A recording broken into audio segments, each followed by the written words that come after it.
ความสามัคคีแล้วเป็นยังไงล่ะมีความพร้อมเพรียงกันไหมล่ะความสามัคคีเนี่ยถ้าไม่มีความสามัคคีมันก็มีไม่ดีอยู่นั่นหรอกอันนี้แล้วอยู่กับหมู่ก็ต้องมีความสามัคคีพร้อมเพรียงกันนั่นแหละอันนี้จะเรียกว่าหมู่อันเดียวกันถ้าไม่มีความสามัคคีแล้วจะเรียกหมู่อันเดียวกันยังไงล่ะ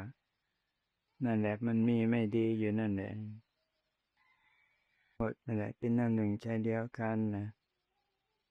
การงานอะไรทุกอย่างต้องมีความสามัคคีพร้อมเพรียงกันแหละ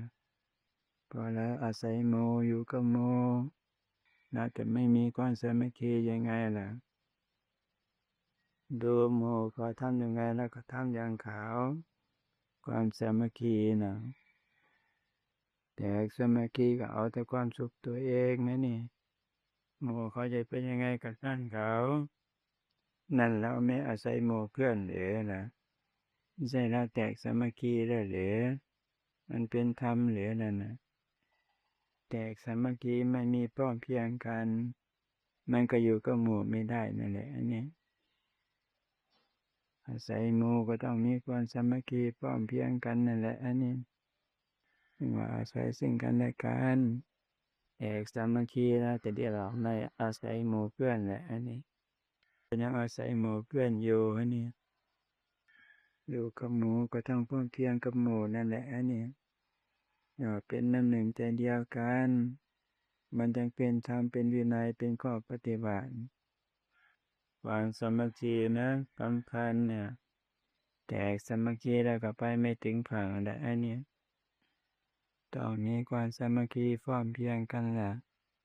ต้องพร้อมเพรียงกันทั้งหมดเนี่ยถึงว่ามีความสามัคคีนะเราจะไม่เอาอะไรเอาแต่ภาวนาหมู่ก็ทำยังไงก็ตั้งเขานั่นในว่าไม่อาศัยหมู่เพื่อนนั่นว่านะว่าจะพึ่งใครล่ะอยู่กับหมู่ก็ไม่ใช่พึ่งหมู่เลยนะวัดตัวเอาแล้วก็วัดของเราซึ่งทำเป็นวินัยข้อปฏิบัติเด้อแต่สามัคคีเอาแต่ความสุขเฉพาะตัวเองล่ะทำยังไงมีความสุขก็เอาล่ะเป็นผู้ฉลาดนะการงานนั่นแหละบอกเห็นอะไรก็รู้ควรยังไงไม่ควรยังไงก็รู้เห็นอะไรก็เสยมีก็เสยเต็มหมดทีนี่จะเอาอะไรเป็นดีล่ะกิจควรทำแล้วก็ไม่ท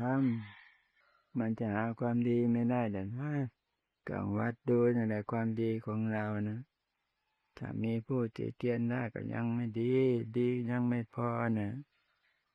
ต่อเมื่อไม่มีใครติเตียนได้นั่นแหละจึงว่าดีจริงนะแต่สามัคคีแล้วก็ไม่ต้องอาศัยโมแล้วเนี่ยก็ยังอาศัยโมต้องมีความสามัคคีพร้อมเพรียงกับโมนั่นแหละที่มันเป็นธรรม